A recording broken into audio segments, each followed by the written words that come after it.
What's going on, guys? Nick here, and in this video I'm going to show you how to hire devs for your automation agency. This is going to be a masterclass where I cover literally everything that I know, not only about hiring developers, but also just hiring in general. I'll show you templates, I'll show you forms. I'm literally just going to give you the secret sauce. This is not the only way to get there, it's just how I scaled my writing agency to $92K a month, and then my automation company to $72K a month. Take whatever makes sense to you out of this video, and then leave whatever isn't. But I am going to show you everything here. It's going to be no holds barred, and I'm just going to talk about the process as well as my own view on it. So first things first, I have sort of a controversial take on the whole hiring thing. I don't think that you should be hiring or delegating ever until you absolutely have to. So the very first thing I'm going to talk about is the concept of delegating being the answer to all your problems. The vast majority of people are going to try and hire as quickly as humanly possible because everybody in business, all the guru A's and influencer B's, all they say is like, man, the second you got yourself a problem, you should be delegating. So that ends up with people hiring as quickly as they can and not really putting much thought into it. They don't really have much experience when they get to that point where they think that they need to hire. And then in practice, what ends up happening is you actually end up having more work as opposed to less, because not only are you now doing the exact same job that you were doing before, because odds are this person sucks at it, now you also have to manage and train, and then you're also paying somebody several $1,000s a month to waste your time. That's opportunity cost plus the fat amount that you are paying them. What usually happens is because you don't have any good management practices, because you've just been like trained to delegate as quickly as humanly possible, your new hire will leave because they are not feeling like this is a place where they have growth potential, and they're also not being treated right because you're probably frustrated at them, meaning you've now wasted all the time and energy that you invested, plus the opportunity cost of your capital, plus the opportunity cost of your time. If you're unfamiliar with what opportunity cost refers to, it just means like what you could have been doing with that if you weren't doing this.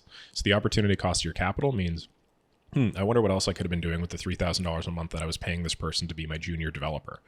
Yes, I could have invested in marketing. I could have, built some more systems. I could have bought this software, right? The opportunity cost of your time is a similar idea. It's just like what I could have been doing with the hours that I was spending managing this person. The end result is you start from square one again. Your business never grows. I mean, how many people that are watching this video right now have gone through that exact same thing? I'm willing to bet a sizable percentage of them, because I myself, when I was in a lot of your shoes, was in that period for at least a year, if not more. So there are a couple of other things here. Hiring for an agency is actually really hard. It's not anywhere near as easy as I personally think hiring for like a construction gig or something, where the person is just going to stand around the vast majority of the time and maybe not necessarily be utilized. It's not like hiring for a brick and mortar shop. It's not like hiring for an e-commerce company. It's not even like hiring for a coaching company. Hiring for an agency is a very specific process. It is a service fulfillment role. And so you need to verify that the person is good at the service that they do. But a lot of the time, it's also a very communicative role. So you need to make sure that they're also communicative and they're a culture fit, which makes it very damn hard. And, hiring is thus the most involved part of the average agency, second only to customer acquisition, to actually getting money in the bank. So if getting money in the bank is here and then hiring people to take care of the money in the bank is here, you can kind of see the issue, right? I've talked a lot about how to make money, but I haven't really talked about how to scale that money, and that's the purpose of this video. The question is why? And there are a couple of reasons. The first is because of incentives. People are driven to lie through their teeth to get that job.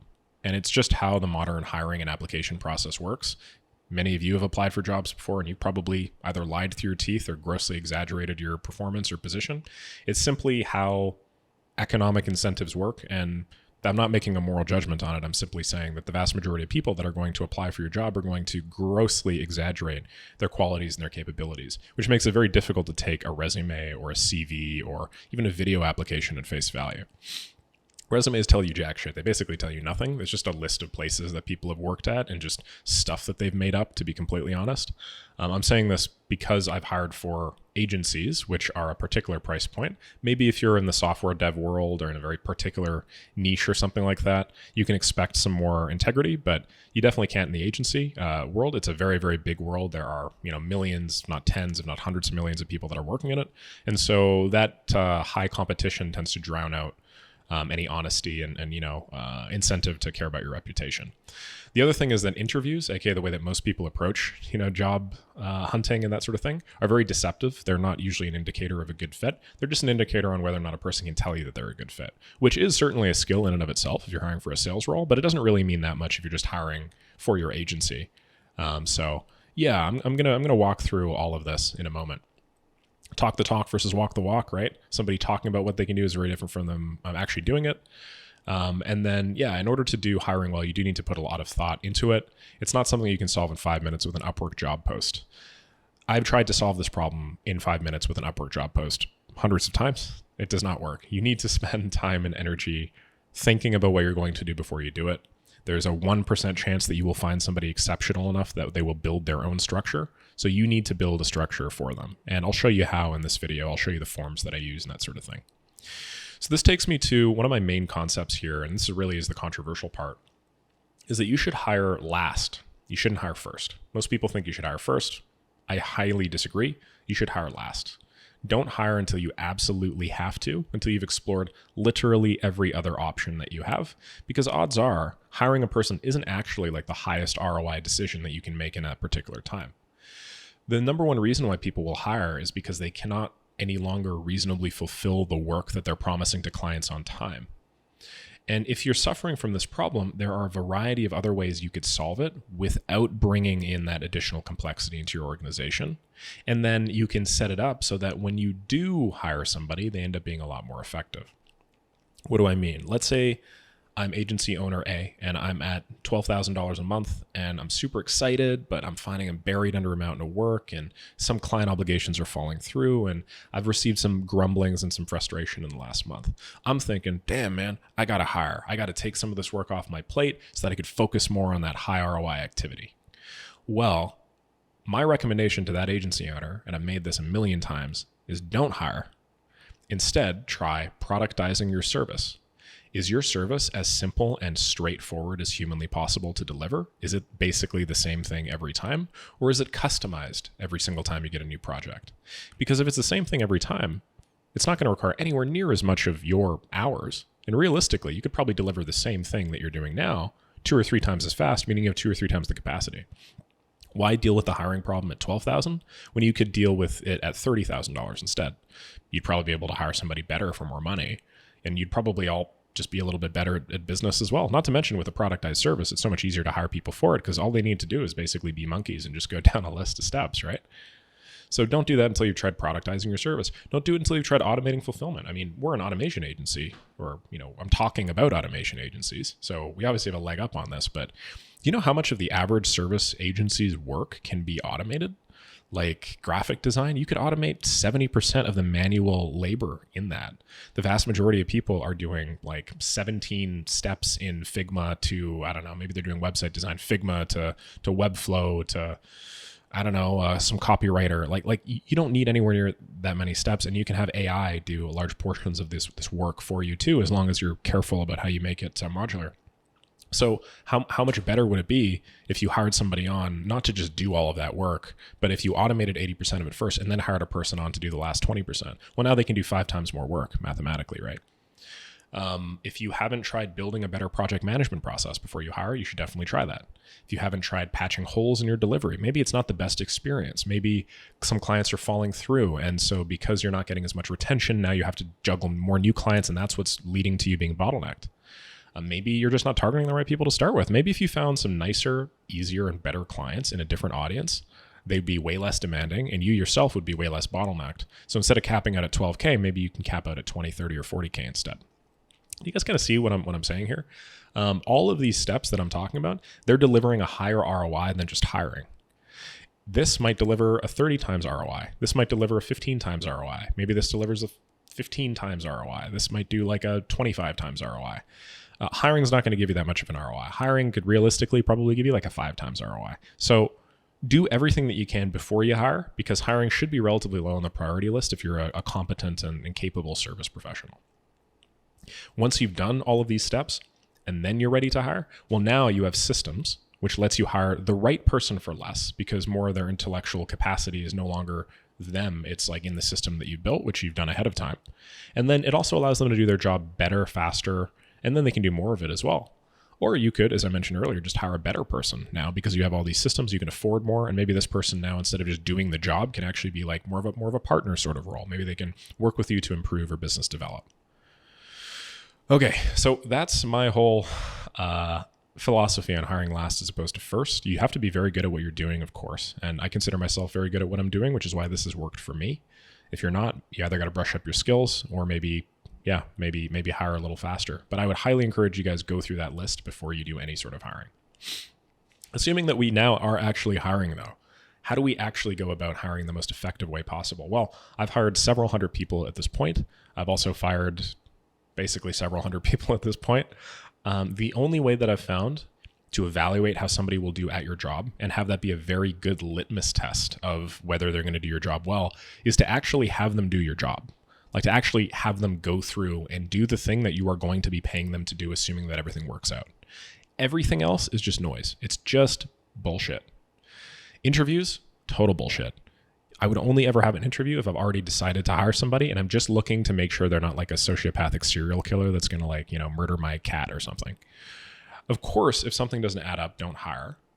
There are some situations which I've really liked a person and they looked good on paper, but then when I talked with them, there was just some weird feeling deep down in my bones that, I don't know, I don't think this is going to be a fit. And I tend to listen to my intuition quite a bit. I know not everybody does, but I tend to listen to my intuition quite a bit. It's been quite good for me. So what I've realized is if I have that feeling, I should just not hire that person, because finding another person only takes 5 or 10% of the time I would have spent if I just hired the wrong person. Like if you think about it, when you hire somebody, you're really committing to that person. You're committing money, obviously, but you're also committing your time to do onboarding, training, you're investing in that person. And then you also have to offboard them too, which is another process, right? So the time that the money, the total resource that you would spend if you were to just say, all right, I'll find somebody else, you would have to spend more money because you'd be passing up on that person, and hiring is expensive, which I'll get into. But it would only be about 5-10% of the cost of actually hiring the wrong person. So if you think about it mathematically, if your intuition tells you that that's the wrong person, even 10% of the time, you're good, right? You should let them go. This doesn't mean that you should demand perfection in every way, shape, and form. It just means trust your gut. The best predictor of job success after somebody knowing how to do the thing and doing it well is an internal locus of control. If you guys are unfamiliar with the concept of an internal locus of control, that just means that let's say you're driving and then somebody cuts you off in traffic. There are two types of people. The first person will say, man, why does this always happen to me? Why does that guy cut me off in traffic? What the hell is wrong with him? Man, this always happens at 4:30 p.m. on rush hour. Man, I hate my job. I hate this. I hate that. The second type of person will say, that guy cut me off again. I wonder why that keeps happening. I wonder what I could change to prevent him or other people like that from cutting me off. The first is an external locus of control where everything happens to you. And the second is an internal locus of control where you happen to the world. And if you want somebody that's competent, capable, and that's going to grow with you, you need them to have an internal locus of control. You should also have an internal locus of control yourself, of course. But this is the whole concept of taking fate and destiny and wrangling it with your two hands to make something out of it. Those are the types of people that are going to improve. The next thing is skill is important, but raw talent is much more important. If they don't have too much experience doing the job, it's their first or second time doing the job, and then they go and they actually do it well when you give them a test, which I'll get into. That demonstrates that they probably have a lot of raw talent, and so you can actually mold that quite a bit. So I look for intelligence. I don't do IQ tests or anything like that, but I certainly do look for intelligence. Beware over specialization when you're hiring. Too many people hire these super narrow roles. It's not just a graphic designer. It's like a Figma designer who can only design things in Figma. And the second that they have some other need where it's you need to make something in Google Slides instead, they put their hands up I can't do it in Google Slides. I don't know how to do it. I suck, right? Don't look for people like that. Look for people that they know the thing. They don't necessarily only know how to do the thing with a particular approach. I consider myself an automation engineer. I could build out the exact same flows that I've shown you in Make and literally anything, including code. It's not necessarily that I'm wedded to Make. It's that it's just easier for me, and that's what I use it for. So beware over specialization, especially over tool specialization. Your graphic designer should still be able to write the titles. They should still be able to do some very introductory basic copy on the pamphlets that they make, right? That sort of thing. The last two are you should be aligning incentives wherever possible. So you should be paying them either a percentage, a commission percentage, a bonus based off their performance, in addition to some base salary usually. And the reason why is because if you only pay people an hourly rate, a lot of the time they end up just being clock watchers, and they click the time track button or whatever your project management system looks like, and then they just sit there for a little while, go make themselves a cup of coffee, drink it. That's fine. And some of that's going to happen no matter who you hire. And you have to be willing to take some of that. Like people are only really going to work like 70-ish% of the time that they say that they're going to work. But that said, if you align your incentives with them and you say, hey, listen, I actually care less about how much you work versus how much you can deliver for me, then they're going to be more likely to deliver for you, obviously, because you're compensating them for that, right? The last thing is you absolutely need an onboarding sequence to kick off your staff work right. If you don't have an onboarding sequence, you're just playing yourself. Don't play yourself. Staff members are nowhere near as structured as you are as a business owner. You have had to basically form your own life structure from the inside out, from the ground up. A lot of these people, because they're used to working for other people, obviously, they're used to structures being given to them. So it's very, very rare that you're going to find somebody that can effectively onboard to your company unless you have a super easy defined onboarding sequence. All right. Whew. I hope I covered more or less all of those principles from the top down. Now what I'm going to do is I'm going to cover them from the bottom up, and I'm going to talk very deeply about how to actually go about and do all of these things.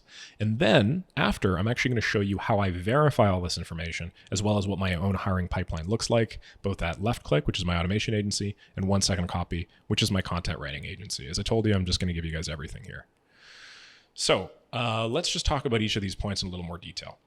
The only way to evaluate how someone will do at your job is to have them do the job. So what you should do if you want to hire somebody is get them to literally do the job that you're hiring them for before you hire them. While they're still in the interview stage, give them a real project scope and say, hey, I want you to build this out for $100, and time yourself, see how long it takes. Yeah, you are going to have to pay them money. It's going to cost you something, but it's going to cost you 1% of the money that you will lose if you don't have something like this. Just in terms of the time, energy, opportunity cost, the years off your life, and the freaking inches off your hairline that you're going to have if you don't give people, like if you don't hire the right people and then you end up just bullshit floundering for several years, like happens to a lot of people that I know. A lot of my fellow business owners that I came up with floundered for years because they just didn't figure this out. A good example of this is, you have some very simple project scope. You want somebody build a very simple system, maybe in make.com. Pay people money to do that test and just take it as a sunk cost. Like, hey, if I want to evaluate how people are going to do, I'm going to pay $50 per evaluation person, per participant.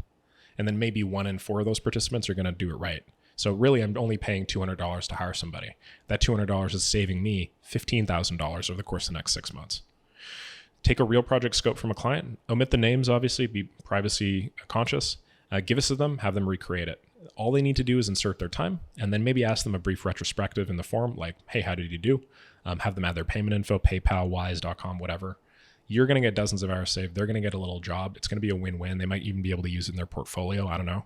But this is a very positive and like mutually beneficial way of doing things. If you're incapable of doing this, like if you don't do this, it's probably because you are worried about the money. And if you're worried about the money, your company probably isn't big enough for you to hire yet.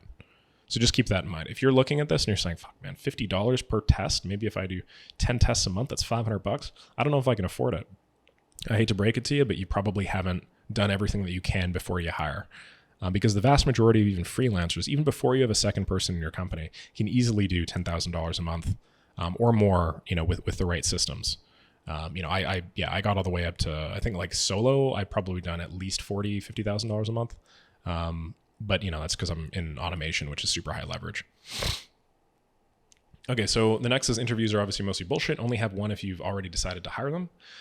Most agency hiring pipelines are, hey, I'm going to put up a job post on Upwork or Indeed or whatever. Hey, then I'm going to read some resumes. Hey, if there's an interesting candidate, I'm going to give them a ring. Then I'm going to book an interview. Then I'm going to have an interview, and then I'm going to hire them. But this is fundamentally broken because many people are great at talking and shitty at working or vice versa. My recommendation is only have an interview if they've already done your job above, right? And then you're convinced that you're going to hire them already. So as you see, this hiring pipeline is sort of crystallizing, right? You have some introductory, like I'll show you my hiring pipeline in a minute, but you have some sort of application. They fill out the application, then you shortlist them based off their qualities, and then they fill out like they actually do a small little project for you. And then assuming that they do the project well, then you give them a call. That's a much more effective pipeline than what the vast majority of other agencies do. This is about the gut feeling. It takes at minimum about 1 week for somebody to get up and running in your company. It also takes your time, your team's time, your client's time, etc. So my rough rule of thumb is the cost of hiring in the first month is the person's salary times 3. What I mean by that is, let's say you're saying spending $5,000 a month. If you're spending $5,000 a month on somebody, assume that the cost of hiring them for month one is actually $15,000 worth of your time and your team's time in the first month. You can just find somebody else. It takes 1/10 of the time and money. If something isn't adding up, just don't hire that person. You're going to save yourself a lot. I talked about the internal locus of control before, but it's basically to change, I must change myself. I don't change other, like I'm the problem here, not everybody else. It's an extraordinarily rare ability. I think to all of my friends and all of the people in my life that I enjoy spending time with, and every single one of them has an internal locus of control. If I think about all of the people in my life that I don't like spending time with, whether it's staff members, employees, friends, or family members, it's all because they have an external locus of control. So having an internal locus of control in a staff member is fantastic, but you should also be having an internal locus of control in yourself. Some examples here: business isn't succeeding. Oh, it's the market, too hard. Haven't lost weight. Oh, it's the weather. I can't go outside and run. Poor relationships. Oh, it's my girlfriend's fault. It's my boyfriend's fault, right? And most of this stuff is bullshit. Most things in life are your fault. It also means that most successes in life are yours to claim. One of my best friends once told me something, and it really hurt me at the time because I wasn't making very much money. But he said something along the lines of, people are paid exactly what they deserve to be paid. And so if you are not being paid more, it's because you don't deserve it yet. And that really fucked with my head at the time, but it ended up being one of the most valuable things, I think, that I could have heard at that time, because it motivated me to push harder and become a person that was deserving of both like very, very high compensation and remuneration, relatively to most people on planet Earth, but also, just the sort of person that says, yeah, if I'm not happy in my life, it's probably up to me to make myself so. So look for those people. You can add a few sample questions to your job form. You could ask, hey, somebody cuts you off in traffic. Like, what do you do, right? So something along those lines. You just want a person to be clear that they are capable of developing their positive skills. Skills important, raw talent's much better. So again, search for people with an internal locus of control that are smart. Even if they don't know 100% of the job skills that you're looking for, they'll learn it in about 1/10 of the time as the people that are an external locus of control that aren't smart. And their penchant for work will balance the scales in the first month or two. I just mean like ambitious people like being around other ambitious people. Intelligent people like being around other intelligent people. If your company is full of intelligent people, they're really going to enjoy it and they're going to want to work more. The over-specialization part is a lot more nuanced than what I initially talked about. The worst agencies I will ever see are the ones that have like 50 hires for one project or one task. Like an example from an actual company that I worked with, that I actually used to own a portion of just 4 or 5 months ago, I guess, is they had a process for website design where they had a website that needed to be designed. And so then they had a Figma designer that was responsible for creating mockups. And then they had a Webflow designer who would take those mockups and then make a website with them, pixel perfect. Then a copywriter would write copy in a Google Doc, give it to the Webflow designer, who would then add that copy to the Webflow site manually. And then the account manager would take those Webflow mockups and show them to the client. The client would then send revision requests. Then we'd literally start all the way back here. The number of steps required to get from like a website, like the website request to the actual website, at the end of the day, was probably like over 40. When I came in, I eliminated that. So it was only 2 steps. There was a Webflow designer who knew how to do design anyway, so they just did it all themselves. And then there was a copywriter that used Webflow's edit mode to come in and then just do the copy editing themselves. So you can do a lot of this. The issue is, when you hire somebody that only knows how to do Figma design, obviously then you're like, oh shit, well now I got to hire somebody else that does this. Just don't even get yourself into that problem at the beginning. Every task has a small fixed cost to it. So every time you start a new task, every time you wind down, every time you have to tell somebody what you did or deliver a status update, all these are small incremental costs that add up. And then that ends up being like 20 or 30% of the person's total work. So you want to minimize the number of steps involved in a project, maximize the number of things that one hire can do for you. I give you an example here from, like my flow for that agency that I used to work with. I'll give you some examples about incentives. What you could do is you could have 7% commission on cash collected. You might have a 10% end of year bonus if your milestone is met. Maybe as an agency, you want to hit $1 million a year. If you hit $1 million a year, you'll give, 10% of that person's sale commission to them at the end of the year or something as a bonus. When you combine this with the internal locus of control that we talked about, with the raw talent that we've talked about, you end up getting fantastic results, and the people are usually very motivated. They're sort of killers, and you are willing to invest a lot of money in them because you don't want to let them go. I talked about the clock stairs. It's not that you can't pay people hourly. I'm just telling you to throw something else in there on top of the hourly. And then the last thing, this is kind of important. There was a lot of research done in the 70s and 80s, actually where I went to university, believe it or not.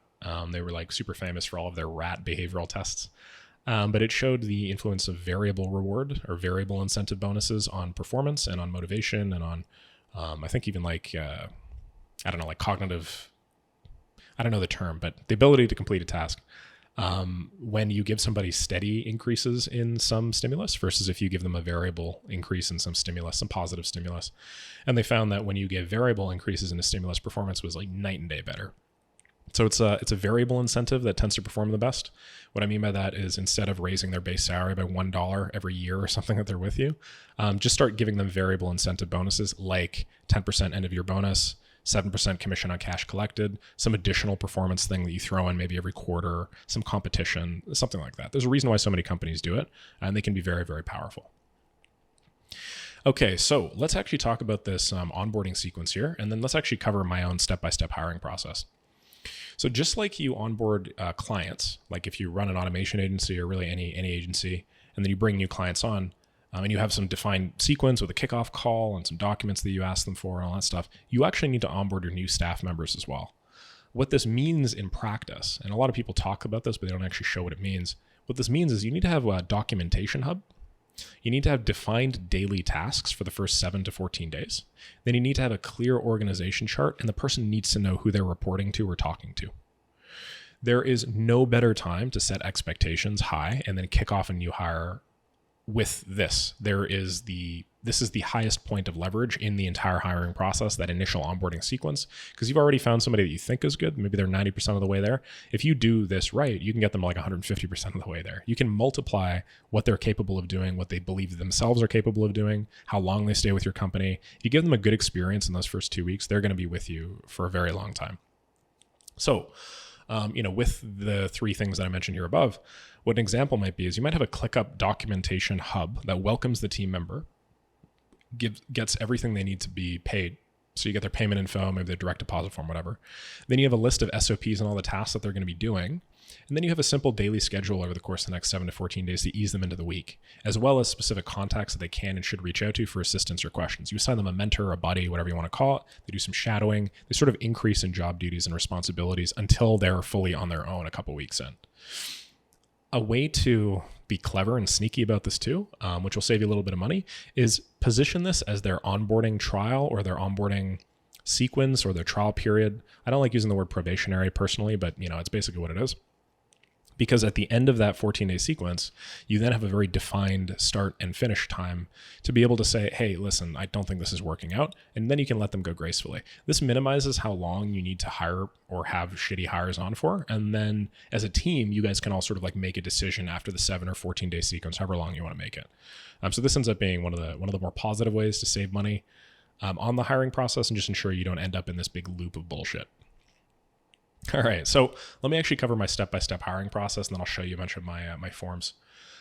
What this actually looks like in practice in a modern-day 21st century, digital agency is you will first make a job post. You'll do a job post on Indeed, or you'll do it on Upwork, or wherever your desired job lives, TopTal, I don't know, some coding platform. But you're going to make a job post. The job post itself, not hyper-relevant. Nobody really reads your job post these days, sorry to say. But what you want to do is you want to make this job post. You have ChatGPT, right? I mean, that's 99% of them nowadays. But you want to funnel all the people that apply to that job into a general hiring form that asks questions, looks for locus of control, takes maybe 5 minutes to fill max. You don't want people to really have to spend too much time, energy on this, or your conversion rate's going to be low. And then, once they've filled all that out, you want to funnel that into some, project management system somewhere. I use ClickUp, obviously, because I adore that platform. It crushes it. I love it. But after then, what you do is you call these your first round hires. These are people that are at stage 1 of your hiring process, right? They filled out your form. What you do then is you go through that form and then you basically shortlist candidates based off of how valuable their skill set is and based off how much they hit those various criteria that we talked about earlier. What you do after that is for every person that you shortlist, you will send them a link to a testing form where you will actually pay them money to do a test. The way these numbers break down is you might hire or have 200 people fill out your application form. Then you might shortlist 10 people, and 10 people will do your test. After those 10 people do your test, you're going to want to hire maybe 3 of them. Okay, maybe 30%, something like that. From there, you call this your second round hires. And then anybody that makes it past that, that second filter, you'll just give them a call and you'll just verify that they are who they say that they are. If you're hiring somebody in person, which I don't recommend that you do, remote is basically always going to be better in today's day and age. Just too much cost involved with having people on-prem for an agency that's making less than like $500K a month. Call the shortlisted applicants. Just make sure they don't sound like serial killers. You can do a video call with them if you want. I personally don't even frame it as an interview. I just frame it as just getting to know each other. Hey, I loved your test. I think you're perfect for the role. Why don't we just like jump on a call and get to know each other? And then once you have selected those from that group of 3, maybe you have 1 or 2. Once you've selected them, give them the onboarding sequence, have them come in. And then at the end of the onboarding sequence, you can decide whether you want to hire them or let them go. This system is at least 10 times more efficient, really 10 times more effective than the average hiring funnel that most other agencies use. And this will save you millions of dollars over the course of the next couple of years if you just use it just like I talked about. Just have them do the thing that you want them to do. Evaluate them on their ability to do that thing. Culture fit is important, of course, but you're just trying to make sure they're not a freaking serial killer. So just leave all that stuff to the end. Evaluate the highest ROI parts of their skill set first. All right, let me actually show you an example of what this looks like. And I'll run you through just a bunch of type forms that we created for this purpose. So remember how earlier I said that we're going to take an Indeed or Upwork job post and funnel it into a form, right? So this is what an example of that form might look like. You don't have to design it with a mountain. I don't really remember why we did that. Nor do you have to do a cool, sexy space background, which just makes me want to take my pants off because how cool it is. Just kidding. I designed most of this, if you couldn't tell. But it asks a bunch of questions. It runs people through sort of a funnel. So for instance, what is left click? It talks about what our company is, how we do it, the work involved. We talk about exactly what our business does. As I mentioned to you earlier, the job post itself isn't really important because you're just going to reiterate most of this information here. We talk about what the opportunity is. We talk about, we get their contact details, we get their LinkedIn profile, we get them to give us their location, their start date, their weekly availability. What's really interesting too is we'll actually ask them to give us their hourly rate. So we say, what's your desired hourly rate, as opposed to, this position will pay $25, because people then get to sort of like compete with themselves to offer lower hourly rates, which ultimately allows us to save a little bit of money if we're hiring hourly. We'll give them an opportunity to upload their resume, and then they'll be able to send us some comments here. And then we actually feed them into a second form called the experience form. The reason why we do this is because we just like to give them the impression that this is only going to take a few minutes. And then if you've already filled out everything all the way down to like here, you spent like 4 or 5 minutes already. You're like, all right, cool. What's another few minutes, right? So you click continue. And in this way, we get more information from them, and we also give them a more positive experience. The second form is just like a workflow automation checklist. We just want to see what sorts of skills they have. So most of the time we're hiring for a particular job like skill set, right? So we will say make.com. We just want to verify, see if they have anything else. We'll ask them for their CRM experience. We'll ask them for their project management experience, their documentation software, right? Dashboard software, programming language, other tools, process, workflow examples. Those are like portfolio pieces here, and then some comments. And then what happens here is we will take all of this information and we will feed it into a big pipeline here. Now, this is a pipeline for content writing. This isn't a pipeline for hiring, simply because I no longer have that hiring pipeline set up because I haven't needed to use it in quite a while. But this is a good example of what this ends up looking like in ClickUp. You end up with the name over here on the left-hand side, which I will blur in post, the date that the person applied, the status of that hire, new applicant versus, I'll show you in a sec, the pipeline. Their portfolio. So we ask them for a portfolio, their rate, the minimum number of hours that they could work. This is 1 second copy specific, the place they came from, and then a rating field. And what ends up happening is we get to move them automatically using automation through these fields. So, after we've reviewed them, we review. If we want them to fill out a trial or do that test, we'll request a trial, right? This is sort of how we move people through the process from start to finish. So that's what this would look like actually, like practically. And then the really cool part is you can automate the majority of the hiring process to give your HR people or you even more leverage over this. You take these forms and you link them with make.com and our alternative. When a candidate submits, you add them to said hiring pipeline and then use automations to adjust based off of the statuses. You can also do things like template the emails, template the welcome sequences, template messages from team members and that sort of thing. An example of How we might automate this is when we go from new applicant to request trial, right? It will then send an automatic email to them saying, hey, Peter, thanks so much for filling out that application. We really love your skill set. We want to jump on, we'd love for you to fulfill a quick little trial for us. We're going to pay you for that trial. It's going to be equivalent to you doing a small job on like a freelance platform. It's going to take you on average less than 2 hours. If you're up for it, this is a link to a form where you can go and you can actually do it. What the form looks like is it looks like something like this. Well, I don't have the form for left click, so I'm just showing you the one for my content writing company, 1 second copy, but we will ask them to track their time using Clockify or another time tracking app. We'll then give them instructions on what the article should be like. So word count, title, a brief, right? Formatting, and then we actually have them like give us the article. They add a link to a Google Doc essentially.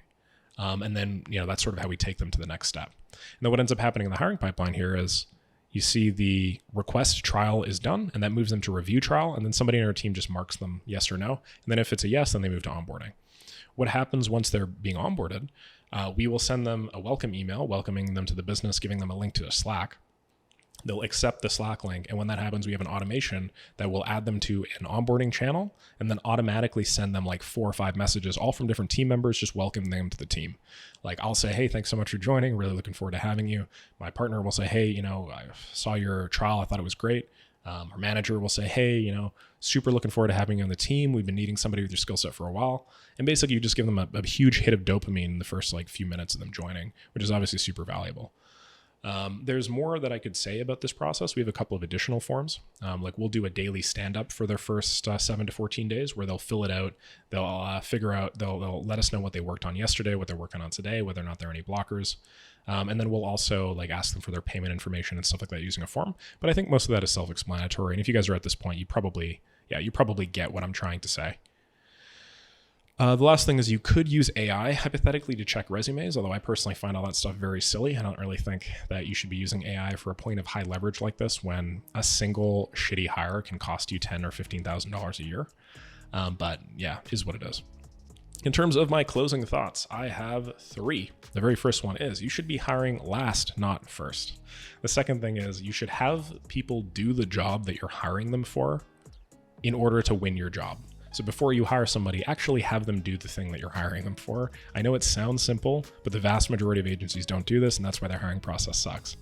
And the last thing is just make sure that they have an internal locus of control. Ask them a very simple question. I don't think we had that on that specific form, but we'll usually ask something like, some guy cuts you off in traffic. What are you thinking and what do you do?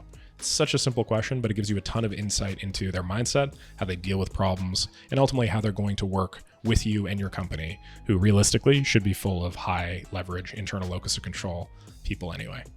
Thanks so much for watching this video, guys. I hope you had a blast learning how I do hiring and how I would do hiring in your shoes. If you have any questions about this process, just feel free to leave a link down or a comment down below asking me. I also take most of my requests from my YouTube comments at this point. So if you want me to do a video on a related topic, maybe something a little different, just let me know and we'll take it from there.